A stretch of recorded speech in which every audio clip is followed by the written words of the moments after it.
It's never good news when the sheriff's phone rings after he's gone home. When my hip buzzed halfway through the beautiful fettuccine alfredo my wife made for supper, my feet went cold. My wife told me to let it go to voicemail. After all, she said, we hadn't heard any sirens. But the thing is, Lucas County is 434 square miles, and it's not all flat farmland like most people picture when they think of Iowa. We've got hills and forests, too. On a good day, you'd be lucky to hear a siren a mile away. I only have 2 deputies patrolling these 434 miles, so no, I don't think we would have heard them over Casting Crowns playing lightly on the kitchen radio. I swallowed a bundle of noodles, then answered my phone. Wendy, one of our communications officers, spoke to me. Sheriff, it's Wendy. Sorry, it's urgent. Macy's gone quiet on a traffic stop and Warner's all the way out by Oakley Park. Oakley Park, I repeated, reaching for a notepad on the counter behind me. I always like to jot down details in case they're important later. That way I don't have to store them in my mind, which frees it up to receive the bigger picture. Yes, he's wondering if we should check with Wayne County to see if anyone's closer to Macy's stop. Where's Macy? I asked. My pen hovered, waiting to write the location. As Wendy described it, I began to rise from my seat and made that apologetic face that all first responders' spouses know too well. Wendy said, She called in a stop going south on 65, just south of town. They ended up stopped just before 148th Trail? Yes, 148th Trail. I scribbled as I said, That's not far from me. Go ahead and try her one more time. If you don't get anything, call Wayne County. I'm going to start heading her direction emergent. Tell Warner if you don't hear from Macy, lights and sirens all the way. Let's make sure she's safe. Copy that, Sheriff. Wendy hung up. I didn't hear back from her, so I hopped in my truck without changing, ripped out of the driveway, and flipped on my emergency lights. It was just getting dark enough to see their blue and red reflections on the pavement in front of me, lighting up patches of road just before they vanished beneath me. S65, 148th Trail stop, 8:09 p.m. I saw Deputy Macy Dewitt's vehicle long before I saw the blurred line between Highway 65's pavement and 148th's gravel. Macy's lights flashed the same blue and red as mine. The shadows cast from those lights were the only things moving there on the side of the road, right next to a dense patch of trees, part of the Stevens State Forest, I think. I'm not sure if the trees on that side of Whitebreast Creek are still part of the state park.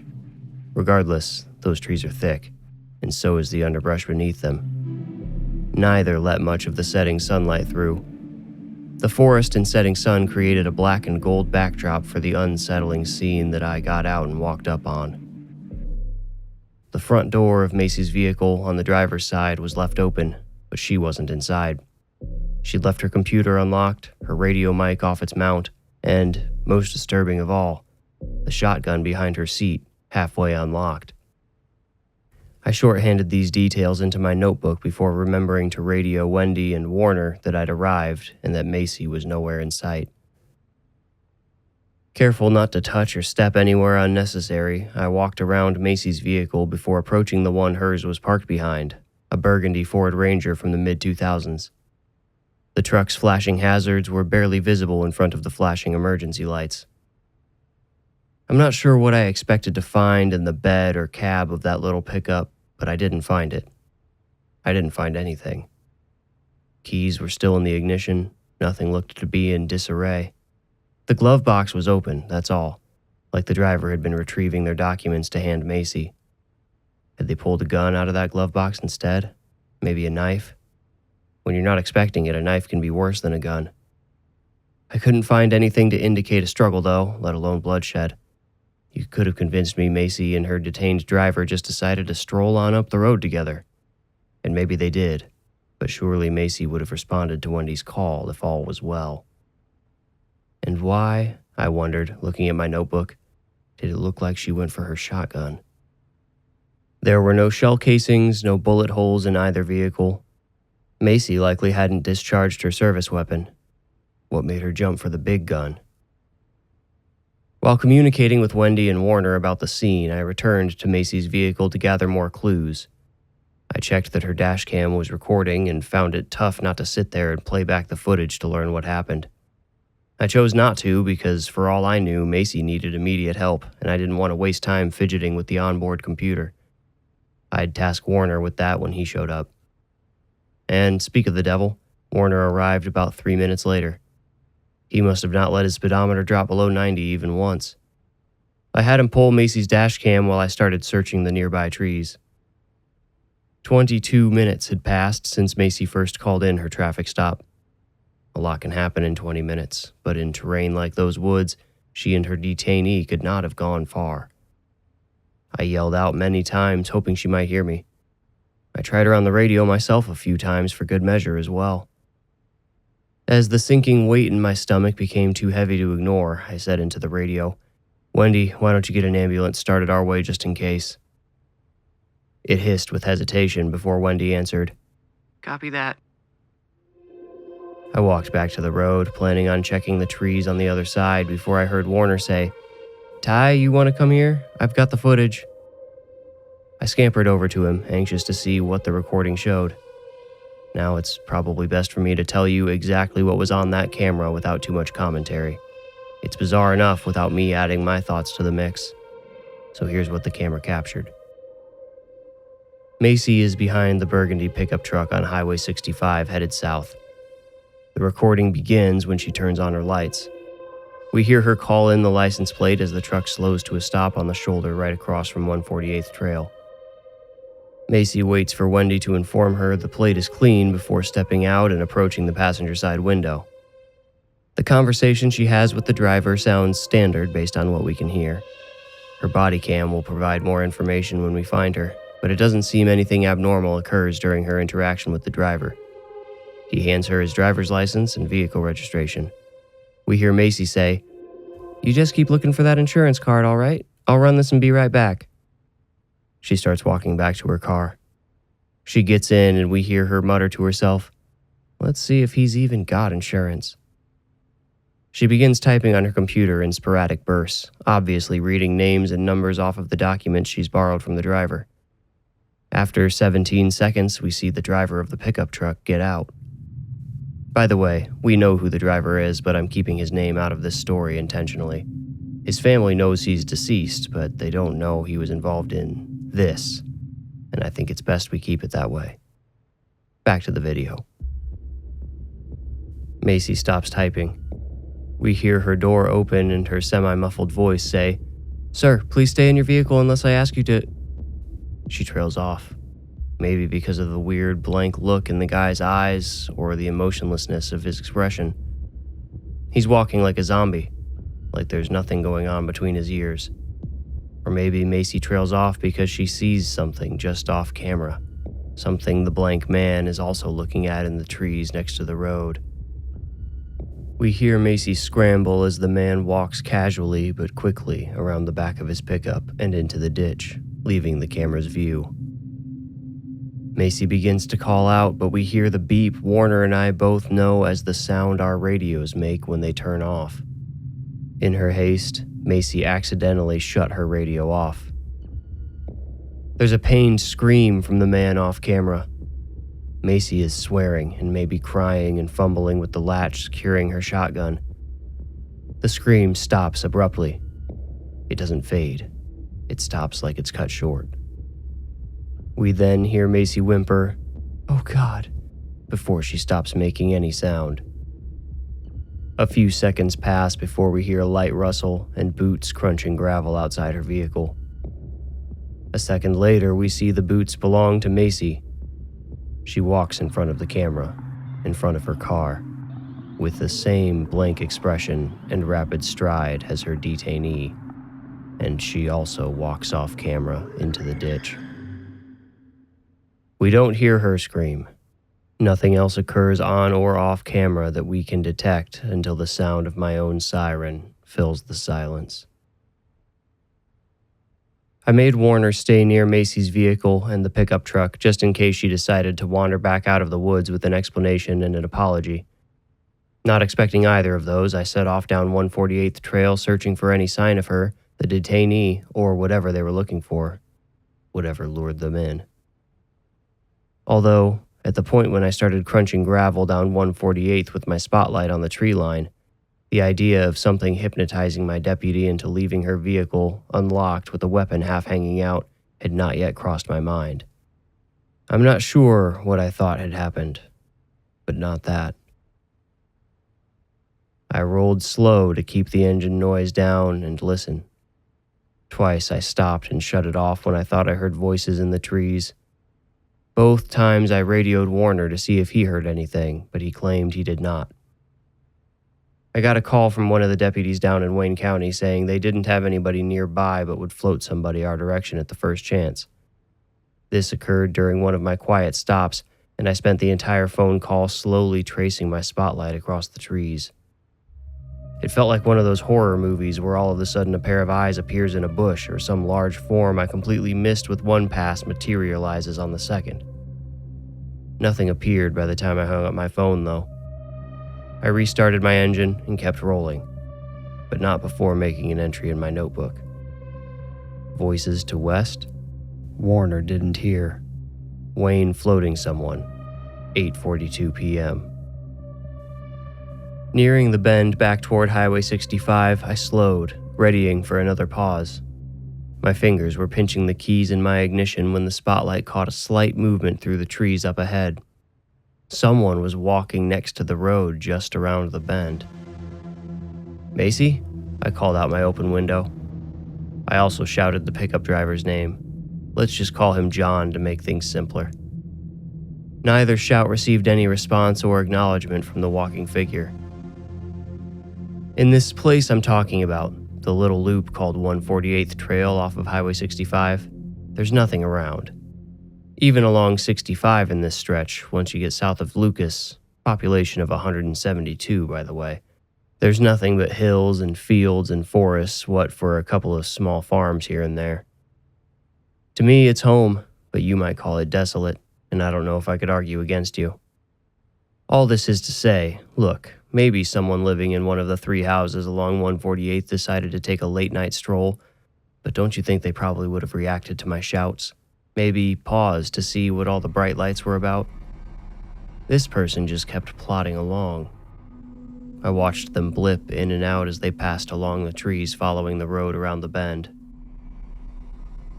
I made my approach slowly so as not to spook this mystery figure. Coming around the bend, my heart sank and my anger rose. I knew who it was, and unfortunately this was not the first time I had stumbled upon him naked, although never this far from home. Carl Dillon was a former meth dealer who got high on a bit too much of his own supply. Unable to manage the business end of things anymore, he settled into being just an ordinary meth head.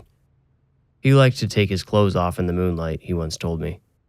I didn't see any moonlight yet, so I guess the sunset did it for him too. I radioed to Wendy, letting her and Warner know I'd be out with Carl. There I was, originally off duty, now searching for a missing deputy, and now I had naked Carl Dillon to deal with on top of it. I almost just let him go. I pulled my cruiser right up behind him, training the spotlight on his glowing back. Still, he did not react, just kept plodding forward. Carl moved slowly, evenly, not even flinching when I whooped the siren at him. Unordinary behavior for a meth head. "Let's get this over with," I muttered to myself as I stepped out of the car. "Hey, Carl." No change, no response. "Carl, it's getting dark. Why are you so far from home?" Still nothing. I started walking closer. "Where are your clothes, buddy? Going for another moonlight stroll?" By now I was almost within arm's reach, and Carl Dillon paused, raising his head slightly but still not looking up at me. I said, "I'm going to do you a favor tonight, Carl. Since I can clearly see you're not carrying anything, why don't you just hop in the back and I'll give you a ride home real quick. I've got some other business to..." I trailed off because Carl started slowly turning his head toward me, and I didn't recognize the face he began to reveal. I mean, it was Carl all right, but something about him looked wrong. His usual toothless grimace hung open, dragging down the skin around his sunken nose and wrinkled eyes. And his eyes, they looked silvery, like the worst case of cataracts I'd ever seen. Even the whites had gone gray. As it struck the corner of his eye, the spotlight made him wince and hiss like a startled possum. Then he tried to run. I swore at him and gave chase. My pursuit ended only a few feet away, but Carl wasn't done fighting. When I tackled him into the ditch, he wrestled his way on top of me. I covered my gun with my right arm and fended him off with my left. He pawed at my neck and shoulders. Whatever Carl Dillon was on that night, I didn't think it was meth, and I was pretty sure he was aiming to kill me. I realized there might be a good chance only one of us was going to walk away from that ditch. Inches from my face, Carl chomped his empty jaws. Spit and drool wetted my neck and lower jaw, adding disgust to the overboiling emotions in my chest. I did my best not to look into his eyes because any time I did, I felt strange. I'm not quite sure how to describe it, only I felt sort of like giving up. I risked exposing my gun for a second, it was in a locking holster anyway, to land a swift punch to his ribs. I followed it up with blows to his armpit and head, none with any result. Interestingly, Carl did not take advantage of the gun's exposure, nor did he attempt to ward off any of my punches. He seemed exclusively invested in my vulnerable throat. He panted with a nearly passionate desire to strangle me. Admittedly, I started to lose the fight. Carl Dillon was not a big man, but any grown person on top of you for that long will eventually wear you down and gain an advantage if nothing else changes. During our struggle, I also made peace with the idea I might have to kill him. Something about his eyes made it seem easier, like he wasn't a man but a rabid animal needing to be put down. I didn't take any pleasure in that thought, let me make that damn clear. But it seemed more utilitarian than violent. He made no effort to stop my arm reaching for my gun, nor did he react when I pulled it out of the holster. "Stop or I'll shoot," I growled with what little breath I could spare. Carl did not heed my warning. Fearing for my life, I pulled the trigger. I fired 4 times, at least 3 of them going through Carl Dillon's abdomen and out his lower back. Still, he fought. I put 2 more in his chest, those also ripping through him and exiting the other side, leaving gaping flowers of flesh. But these deadly wounds also failed to hamper him. If anything, he became more feverish, more rabid in his attempts to clamp his hands around my neck. I heard Warner on the radio asking about the gunshots, but I obviously couldn't respond. His sirens split the night a few seconds later. It was small comfort knowing help was only seconds away.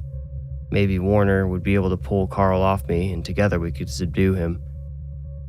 I was also glad I'd already called an ambulance in case Macy needed one, because Carl would... It suddenly occurred to me that the man I'd shot 5 times wasn't bleeding. I could see the wounds to his chest and stomach clearly in the spotlight. Not one drop of blood oozed out of any of them. That's when my limbs went numb. Whether from shock, exhaustion, or a combination of the two, my body refused to fight any longer. I made a small attempt to roll away as Carl fell on top of me, but he still managed to grab my hair, force my head to the side, and lock his empty jaws around the side of my neck. He gummed at my skin while I emptied what was left of my magazine into him, not caring where the bullets struck. His head was too close to mine, but I put holes in every other part of his body. Yet still, he clung to me, masticating the muscles on my lower neck and shoulder. Warner's shrieking sirens reached a painful volume before shutting off. "I'm here, Ty," I heard him shout. I guess he lifted Carl off of me because suddenly he was gone. Dazed, I watched Warner wrestle the punctured, bloodless man back toward the road in a full Nelson hold. Warner spun him around, trying to pin him on the hood of my car.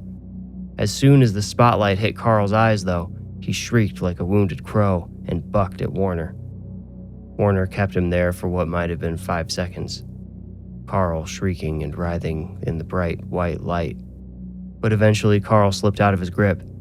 He propelled himself off of my car, striking Warner with his shoulder and knocking him off balance. By the time Warner recovered, Carl had vanished into the now dark trees. In cooperation with multiple jurisdictions, we launched a search the next morning. We'd still received no word from Macy, nor any indication of where she might be. No one reported seeing Carl since we lost him either. I fired 17 rounds in that ditch and must have hit him at least 12 times, yet not a drop of blood spilled on me or the ground on which we fought. Lucky for me, his biting and chewing hadn't done much either. I had some bruising on my neck, but Carl never broke the skin. A chopper spotted Macy's uniform in the forest half a mile west and slightly south of where she vanished. A lucky glint from her badge gave it away. She'd abandoned her radio, her gun, taser, cuffs, underwear, boots, and all. None of it looked like it had been removed by force, and none bore any evidence of violence or injury. Her gun had not been discharged. Her body cam was still attached to her vest. I took it off and handed it to Warner with instructions to take it back to the office and download it the first opportunity he got. A search party combed the area near the discarded uniform on foot and quickly located the clothes of Macy's detainee, John. He'd similarly gotten rid of everything on his person, including his own concealed pistol, which had not been fired. Not recently, anyway. The state patrol commander kept me under a close eye, but let me participate in the search. The fact that there was no blood on me or at the scene, plus Warner's testimony, validated my account of the struggle with Carl Dillon, which I think left everyone a bit on edge. I crouched near John's clothes for some time, contemplating just why he and my deputy would have stripped naked in the middle of the woods, a state park no less, and what, kept on walking? Their clothes were found 100 yards from each other, so if someone else coerced them into stripping, why not have them do it at the same time? Why let both of them carry loaded guns for half a mile before forcing them to put them down? It seemed to me both John and Macy came to the decision to shed their clothes while separated from one another. All indications were they walked off in different directions after the traffic stop, and we'd yet to find where, if anywhere, they rejoined. John's footprints were easier to track simply based on the muddier ground where we found his clothes. We found another pair of barefoot prints intermittently mixed with his too, but they didn't belong to Macy. I didn't have a barefooted print of Carl Dillon's foot to compare it to, but I had a hunch they would match if we did. Only a hunch, but a hunch can be a powerful tool if wielded correctly. I pulled out my notepad. Macy leaves uniform and equip behind. John leaves clothes and gun behind. Go separate ways. Someone meets John in woods. Carl? Carl missing. Shot. No blood. No blood on anything. Why Macy didn't call. That last bit, though perhaps not immediately relevant, seemed like the most critical piece of the puzzle to solve. If we could figure out why she didn't radio any updates, why she wandered off with an unknown subject without providing a single update, we might begin to understand the circumstances which led to the rest of the mystery. Had she seen Carl, maybe? How did he factor into this? Did he? At that point, it was impossible to say. We lost Macy's tracks only a handful of yards west of her clothes. The short trail didn't provide much of a lead, but someone floated the possibility of tracing the direction of Macy's footsteps and that of John's and his mystery companions on a map to see where they would have intersected. We pulled out a map of the county and used a compass to orient the lines correctly before tracing them. The intersection occurred near Stevens Forest Pond. If either Macy or John continued walking in a straight line, the water would have interrupted them, but not before they would have met on the bank. Macy's parents had gotten wind of the search by now. When they called me, I didn't have the heart to lie. I told them, yes, we were searching for their daughter, but I did not divulge any details, like how she was wandering the state forest naked for some reason. I only explained how Macy walked away from a traffic stop without calling in, and that we so far had no reason to believe she'd been hurt. With no blood on any of her clothes and no signs of struggle near any of the sites of interest, that last bit wasn't a lie or even a stretch of the truth. With the extra pressure from Macy's parents on top of the burden I placed on myself, I was desperate for any leads we could drudge up. That's why I drew a third line on the map, this one tracing Carl Dillon's approximate course had I not intercepted him on 148th. I just felt like he had to be involved somehow. To everyone's surprise, not the least my own, Carl's line crossed Macy and John's at the exact same point by the pond. Though none of us knew what this meant, it was enough to spur a small team led by myself to investigate the potential rendezvous point.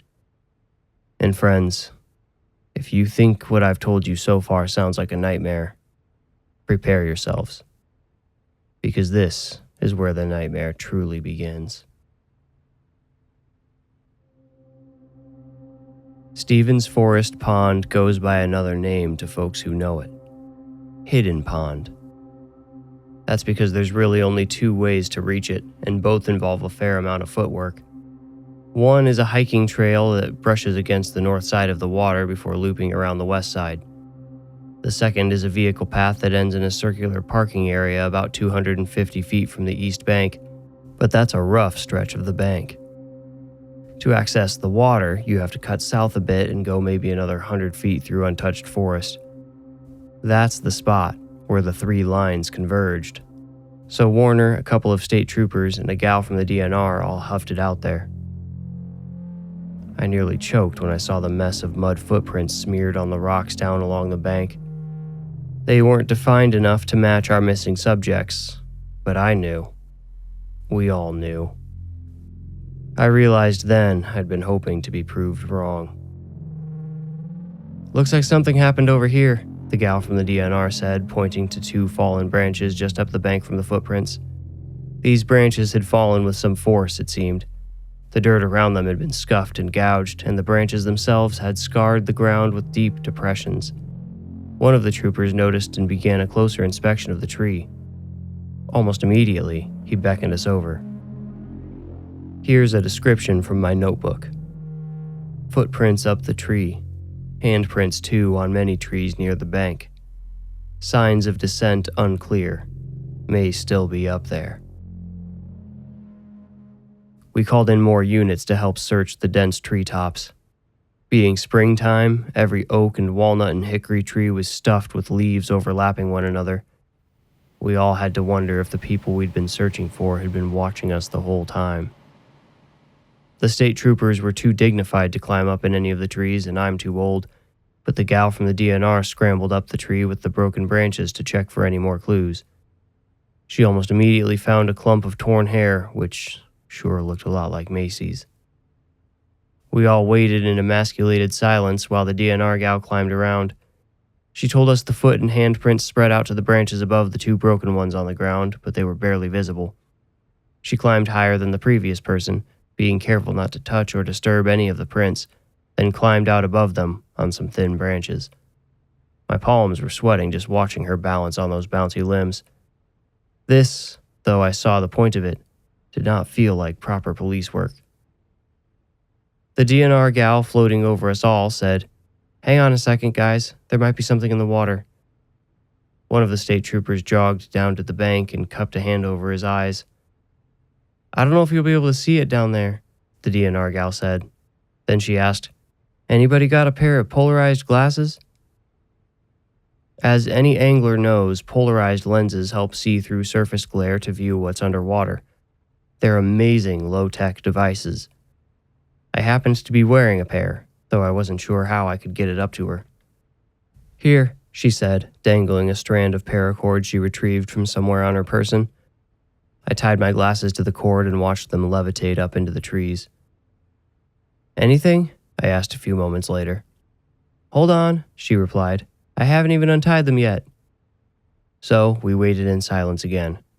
The trooper with his cupped hand still scanning the water, probably trying to spot whatever was possibly out there first. With a sucking breath, the gal uttered a vulgarity I'd rather not repeat lest I have to mention it in the confessional. Then she said the three words I both wanted and dreaded hearing. "I found them." And worse, she said, "There's a lot more of them out there. And they're standing?" "Standing? What do you mean, underwater?" I asked.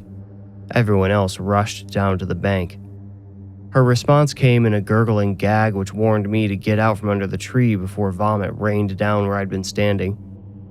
Later, when she explained what she saw from up in that tree, she told me what made her puke, and I can't say I wouldn't have done the same. She was not the last person to lose her lunch that day.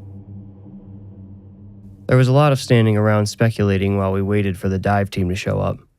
Allow me to fill that lapse of time with the description the DNR gal gave of what she saw out there in the water. Out near the middle of the still, well-shaded pond, she noticed unusual shapes a couple of feet below the surface. They looked like smooth, round stones.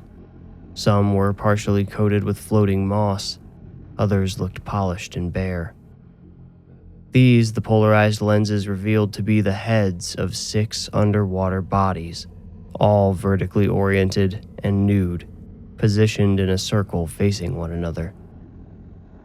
What she'd first perceived to be moss was really their floating hair. Their skin practically glowed, it was so pale, making it easy to spot from the DNR gal's vantage point. She was unable to see their feet to know if they were standing or chained, but she said their arms were not floating limp like an unconscious dead person's would. They were all crossed over themselves, such as one might imagine a vampire sleeping in a coffin. I'm sorry, I didn't mean to use that word. Vampire is not a term we throw around lightly anymore in these parts. Once I finish my story, you'll understand why.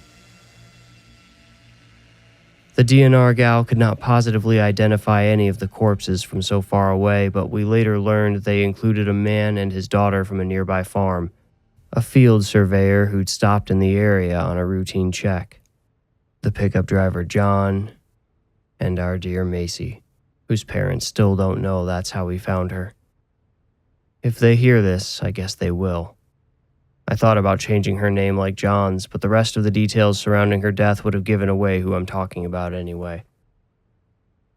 If you're counting, you noticed I only mentioned 5 names there. I saved the last one because it's what made that brave DNR gal spill her guts down the tree.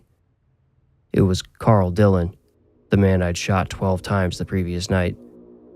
The sight of his body disturbed the DNR gal the most. What made her lose it were the air bubbles that gurgled out of the bullet wounds in his chest and stomach. One final note about the bodies in that moment went unnoticed, but in hindsight is quite important. I'll read it from my notes. All eyes shut, heads down like sleeping. The dive team arrived in the early evening as the shadows were just beginning to stretch. They operated on an expedited timeline trying to beat the dark. They took 2 rescue rafts out on the water, a prepared diver in each. To them, this was a bizarre but otherwise routine mission. Go down, photograph the scene for evidence, and get the pale, withered bodies out of the water. Each diver had a camera mounted to their head to capture everything they saw. I prayed that footage, plus whatever Warner found on Macy's body cam, would piece the rest of the puzzle together and let us bring a close to this horrible sequence of events. As far as my mental state at that point, I was more sad than anything. Knowing my deputy was, indeed, dead, my curiosity and concern took a back seat to grief. While the recovery team operated, I didn't have much else to do but sit on the bank, shed a few tears for Macy, and wait. The others all saw best to leave me be, and for that, I am grateful. It gave me time to think. Macy was strong-willed, ambitious, and unflappable. I found myself pondering again just what could have convinced her to abandon her vehicle without so much as a word on the radio. For some reason, John, then Macy, walked into the woods going separate directions before shedding their clothes and meeting up again at the pond. Then there was Carl, already naked, who apparently went to the pond as well, despite my encounter with him. And then what? Had the 3 of them just walked in until they were submerged and, fallen asleep? And what of the others? The farmer, his daughter, and the surveyor. Where had they come from, and what made them go into the pond? Did they all drown, or... I know how ridiculous this sounds. Were they already dead? Finally, I thought about Carl Dillon's eyes and how they had looked so cloudy and almost reflective. There'd been something unnatural about them, and I also found it noteworthy he didn't react to me until my spotlight hit his eyes. The light had sent him into the frenzy that led to me shooting him a dozen times without drawing a drop of blood. No blood. Sensitive to light. As I made these notes in my pad, the word vampire came to mind again. I couldn't help it. I didn't believe in such things, but up until that point, I'd also believed 12 bullets were more than enough to kill a man, or at least stop him in his tracks. Carl Dillon traveled half a mile with his wounds, and now he was standing upright at the bottom of a pond with his eyes shut, head down, and arms crossed. I didn't believe in vampires. Fine, I'll use the term. But I didn't believe any of that possible either. Yet it had all happened right in front of me. And my lord, in that moment, alone, I remembered Carl's attempts to bite me, his gnawing at the sinews of my throat. He'd put all he had in his effort to pierce my flesh with teeth he didn't have. Tragic, really. Cursed to execute an eternal task his body just isn't fit for. I'm sure you've guessed how even though I didn't believe in creatures such as vampires those many months ago, I do believe now. And so should you. They pulled Macy out first. I watched the divers pass her off to those on one of the boats. Her skin glowed the same faded blue as the sky, but did not look puffy like bodies pulled from the water usually do. The opposite, actually. She looked gaunt, like her skin was stuck to her bones. Some commotion near one of the recovery boats a couple of minutes later drew shouts and hoots from the men on the shore who all hurried to do nothing along the bank. There were screams on the water, high, shrill screams of life and death terror. I saw one of the divers yanked up onto her boat, then both boats sped away toward the bank. I couldn't understand why they left the second diver out there until I heard the story of what happened under the surface. Since then, I've seen the divers' footage. Their cameras would later back up what the rescued diver told us happened down there. While getting in position to drag Carl Dillon up, the divers found themselves trying not to enter the circle of stoic bodies out of a disconcerting superstition. This superstition tripled after they returned from delivering Macy and found the gap she'd left filled in. The sleeping corpses had closed in, but none of them yet showed any signs of consciousness. With Macy, they'd had a much easier time. She was shorter and lighter than lanky Carl, despite the miracle weight loss drug that is methamphetamine. During the difficult swim, one of the divers, let's call him Jake, can be seen gesturing with one arm. Did you hear that? A moment later, he is snatched away. The second diver, let's call her Sarah, is focused on Carl at the time. We don't see what happens to Jake on her camera, only hear it. Fortunately, I guess you could say, we found Jake's camera when parts of his suit bubbled up under some tree branches a couple of days later. By then, we'd already been convinced Sarah's story was true, though. Her camera didn't see what happened to Jake, but from the corner of her eye, she witnessed it. Just after asking if Sarah heard that, Jake turns his head and sees a shape reflecting sunlight cutting through the water toward him. Before his mouth receives the signal to cry out, the shape is upon him. It is shaped like a tall person, but the way it moves, the slimy sheen on its skin, and the alien size of its cloudy reddish eyes give it away as something else. I'd have to guess it was at least 7 feet long while swimming, and it snatched Jake away. A grown man with diving gear, in a static wash of bubbles. There is a frame in Jake's footage, which I didn't get to see until days later, that shows a fuzzy yet detailed look at the thing's face. It's round on top with a pointed jaw, slightly parted to reveal sharp teeth. Its nose and ears have seemingly rotted away, leaving gaping holes in their wake. There's no hair anywhere on this thing. Not on its head, no eyebrows, not even eyelashes. but it's the eyes that most intrigue me. They had the same cloudy shade as Carl Dillon's, and, as I'll tell you soon, Macy's, after we pulled her out. The creature's eyes were open, but even in the still frame it was clear to see opening them had caused it some level of pain. The eyes and the pale skin around them had turned an angry red that could be seen even in the relatively low light below the surface of the water. We never did find Jake. He went away with the rest of them. I know you must be thinking, what do you mean? Did you lose the rest of the bodies? What about Carl Dillon and John? And what about that 7-foot-long thing that took Jake? My friend, I feel I need to warn you now. If you want a clear-cut, case-closed ending to this story, you're going to be sorely disappointed. That's just not the way it shook out. Why do you think there's been such a huge effort to keep it covered up? But don't worry, there's still more to tell, and at least one aspect in which we found some resolution, and that has to do with Macy. Macy had no pulse, not that any of us expected her to. You might be surprised we even checked after we'd seen her stuck underwater for so long, but you didn't see how strangely alive she looked. I've talked about her blue skin and closed eyes, but there was something else about her that felt more than looked extremely vital, perhaps dangerously so. The medical team covered her respectfully and loaded her into an ambulance for transportation to the morgue. I thought of the medical examiner cutting into her and had to distract myself with the menial task of wardening off the pond. The body recovery had turned into a search and rescue for Jake, but one which moved slowly and stayed away from the circle of vertical corpses in the middle of the pond. By then, everyone knew we were dealing with forces we did not understand. No one wanted to believe it, but we all accepted fairly quickly that Jake was gone for good and ended the search for the night. Warner called me saying he had Macy's footage ready, so I left the pond to go watch it back at the station. The sun set behind me as I drove. As I parked at the Lucas County Sheriff's Office, I received a call from the hospital. It was the medical examiner. She needed me to get there right away.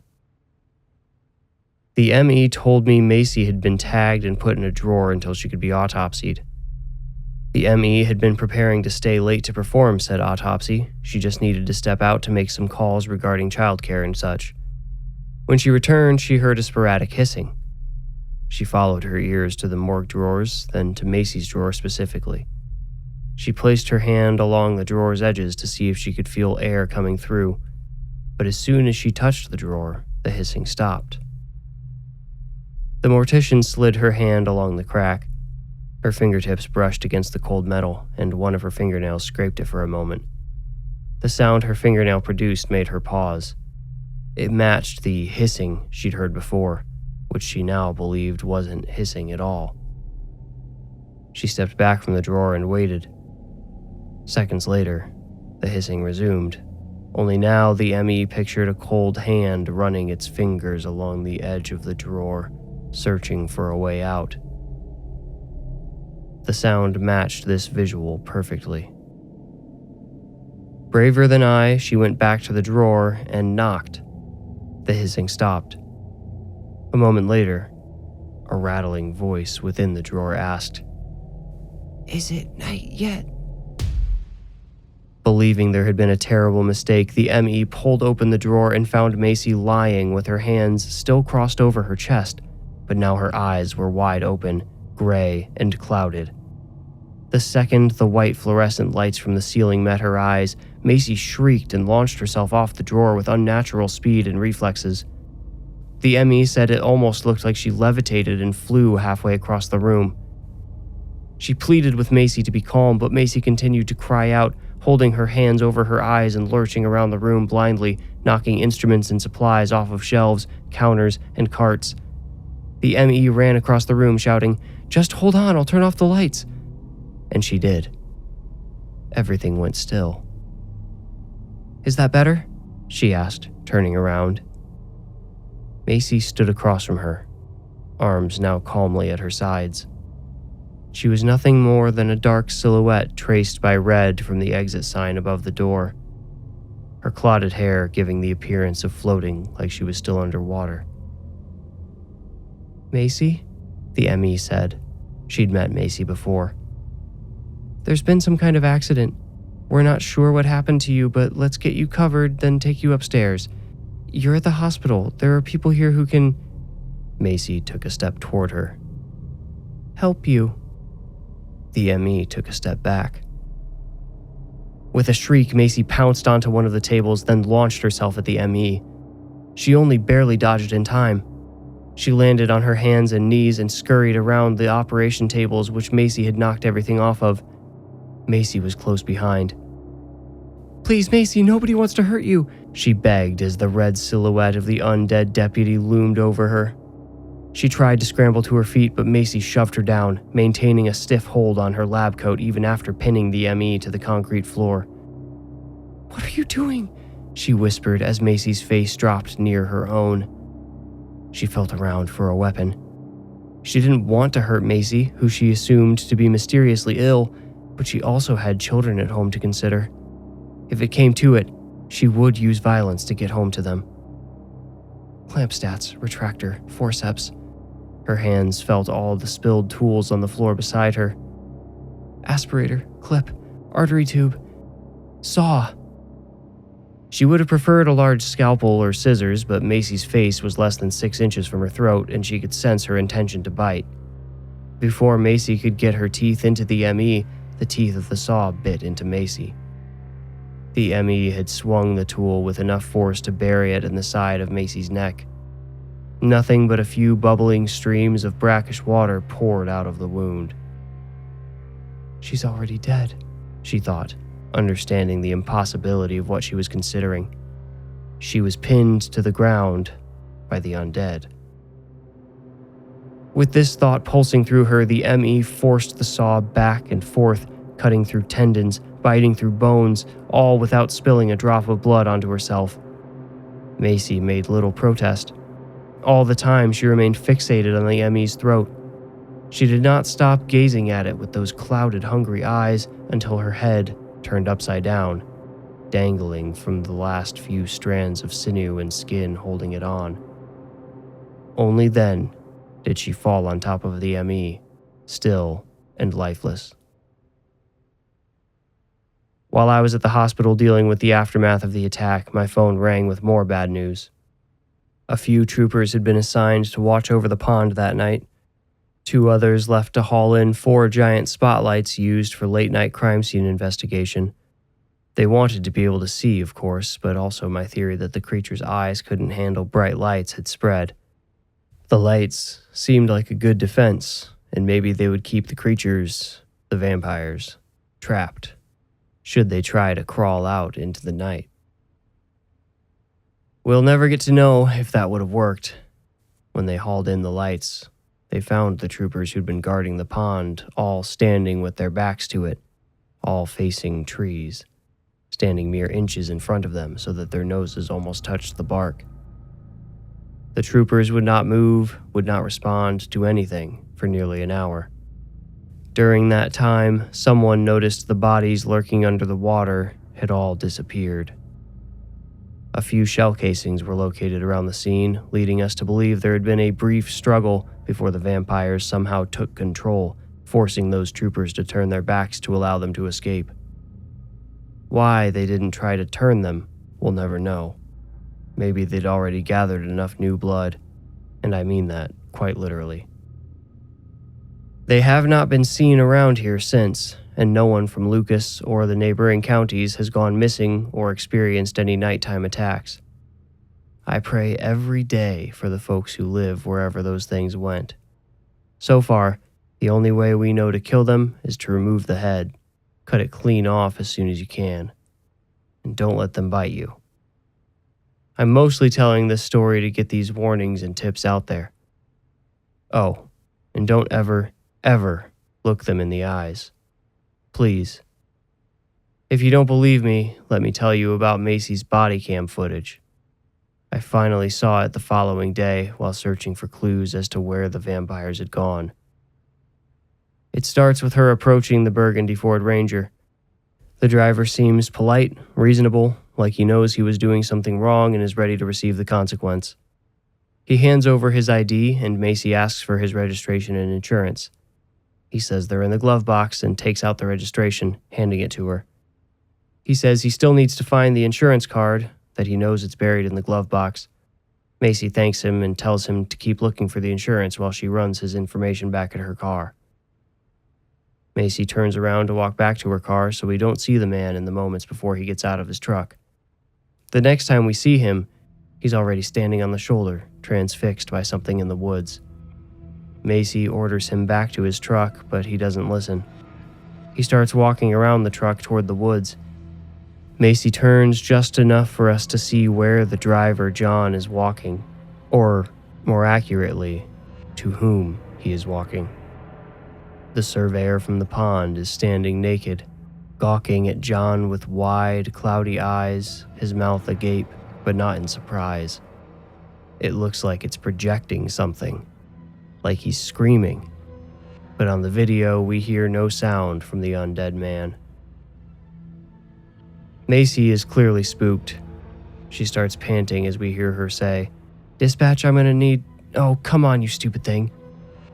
We know she accidentally shut her radio off in her panic to call out. She dives into her car for the shotgun, but as she undoes the latches, we see movement through her passenger window. There is a brief squeal of feedback on the audio. Macy's movements slow, and she exits her vehicle. Once she walks all the way around her car, we see what she sees in the woods. Standing a few dozen feet from where John is now entering, a 7-foot-tall humanoid figure is standing with the same gawking expression as the surveyor, only its mouth is open twice as wide, its teeth are twice as long, and its eyes bear the faintest tint of red. Macy approaches it. It dives upon her, knocking her camera to the side. The rest of her footage is mostly of her hand as she walks through the woods before suddenly deciding to lose her uniform. From there, we have to be creative about what happened to her. Somewhere along the line, she got bit. We all saw the bite marks on her neck. Even after the ME sawed them in half, they were still easily visible. I wonder, going with the vampire theory, which I won't mention again, if the purpose of having the victims disrobe is so their clothes won't absorb any of the blood, ensuring the attacker can lap up every drop. Or perhaps the clothes simply would have gotten in the way of the water. We're grasping at straws for a lot of explanations needed, lacking explanations which are all reasons nobody's gone public with this for all this time. One such missing piece has to do with why they seemingly climbed trees before going into the pond. I suppose one of the trees was maybe close enough to reach the water from, but the landing would have been a bit shallow for a dive. My theory is they all just climbed up there to stay out of sight and maybe out of some of the sunlight until whatever led them into that pool happened. I sort of imagine it was that big thing, the 7-foot-tall creature with the big eyes and gawking mouth. I imagine it creeping back to the water at dawn to lead them under for their daytime rest under the shady waters of the pond. Be careful out there, everyone. And if you see anyone out late at night, be very wary of looking them in the eye. If they got our Macy, they can get you too. Mark my words. Don't look in the eye. Don't go near. Remove the head. Burn for good measure. That's all I had in my notes to wrap this up. Take it to heart. Watch yourself and watch your neighbors. I'll be praying. Stay alert.